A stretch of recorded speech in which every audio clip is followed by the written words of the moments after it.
குக்கு பக்தி YouTube channel நேயர்களுக்கு வணக்கம். நான் உங்கள் லாவண்யா. இன்னைக்கு நம்மோட நேர்காணலில் இணைந்திருப்பவர் யார் அப்படின்னு பார்த்தீங்கன்னா, சிறப்பு விருந்தினர் ஜோதிடர் வித்தகர் திருக்கோவிலூர் பரணிதரன் நம்மோட இணைந்திருக்கிறாங்க. வணக்கம் சார். சார், இப்போ கடைசி ராசியான மீனம் ராசிக்கு வந்துட்டோம். ஸோ இந்த மீனம் ராசி அப்படின்னு பார்த்தீங்கன்னா ஒரு கனவு உலகத்திலே வாழ்ந்துட்டே இருப்பாங்க.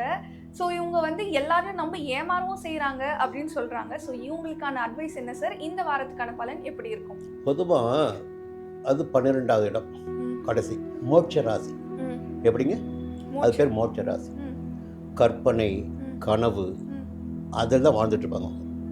யதார்த்தது வரமாட்டாங்க. அவங்க நினைக்கிறது எல்லாமே அவங்க என்ன நினைக்கிறாங்களோ அதுதான். ஒரு நம்பிடக்கூடியவங்க தான், நம்பாதவங்க நம்பிடக்கூடியவங்க தான். ஆனால் அது விரைய ராசி தானே.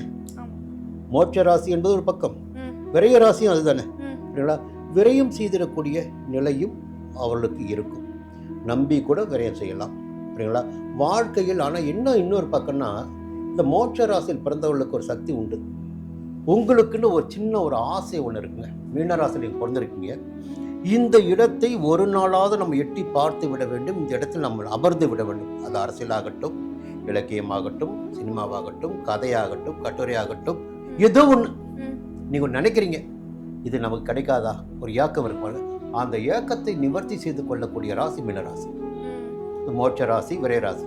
அப்போ சில இடங்களில் பார்த்தீங்கன்னா, முதல்ல சொல்லியிருந்தேன், நான் என்ன சொல்லியிருந்தேன், இந்த மீன ராசிக்காரங்க, தனுசு ராசிக்காரங்க, கடகராசிக்காரங்க, கொஞ்சமாக ஏமாறுகிறவர்கள் மீனராசிக்காரங்க, மத்தியமாக ஏமா தனுசு ராசிக்காரங்க, அதிகபட்சமாக ஏமாற்ற கடகராசிக்காரங்க. அப்படிங்களா? இவர்களும் ஏமாளிகள் தான். ஏன் கற்பனையில் போய் ஏமாந்துடுவாங்க. அப்படிங்களா? யாரை நம்பக்கூடாதோ அவரை நம்புவார்கள். அப்படிங்களா? எல்லாவற்றையும் யதார்த்தமாக பார்ப்பாங்க. ஆனால் இந்த நேரம் ஒன்று பாருங்கள், ரொம்ப அற்புதமான நேரங்க. யோகம் வந்தால் மொத்தமாக வரும்னு சொல்லுவாங்க.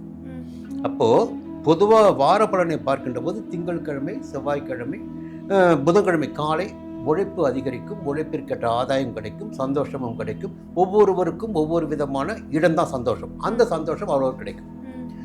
புதன்கிழமை காலை தொடங்கி வியாழக்கிழமை, வெள்ளிக்கிழமை மதியம் வரையில் பார்த்தீங்கன்னா கொஞ்சம் குழப்பத்திற்கு இடம் கொடுக்காமல் செயல்பட வேண்டும்.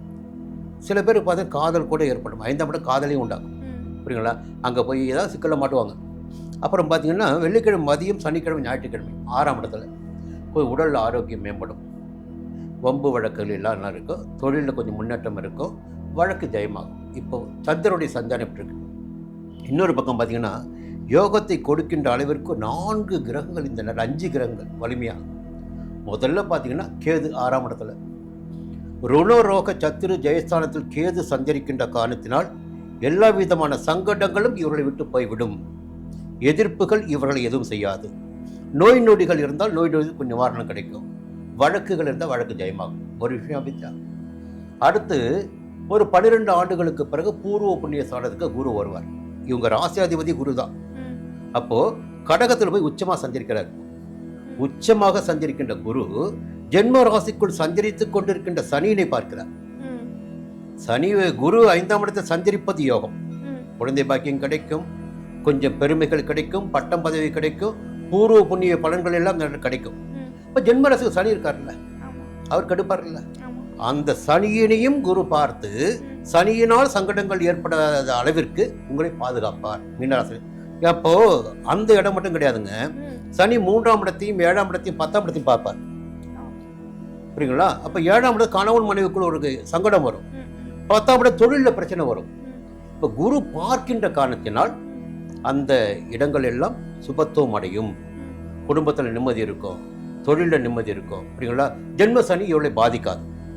அப்போ குருவுடைய 5ஆம் இடத்து சஞ்சாரம் ஒரு யோக சஞ்சாரம். அடுத்து பார்த்தீங்கன்னா கேது 6ஆம் இடத்துல, சுக்கிரன் 5ஆம் இடத்துல, தொழில் வியாபாரம் முன்னேற்றம் அடையும். புதன் 4ஆம் இடத்துல, முதலீட்டிற்கேற்ற ஆதாயம் கிடைக்கும். இப்படி எல்லா கிரகங்களுமே சாதகமாக சஞ்சரிக்கிறார்கள். வெள்ளிக்கிழமை முதல் தனாதிபதி, குடும்பாதிபதி என்று சொல்லக்கூடிய இவர்களுக்கு செவ்வாய் 3ஆம் இடத்துக்கு வர. அப்போ எடுக்கின்ற முயற்சிகள் எல்லாம் அடுத்தடுத்த காலத்தில் இவளுக்கு யோகமாக இருக்கும். மீன ராசினருக்கு இந்த வாரம் யோகமான வாரம். மீண்டும் அடுத்த வாரம் சந்திப்போம்.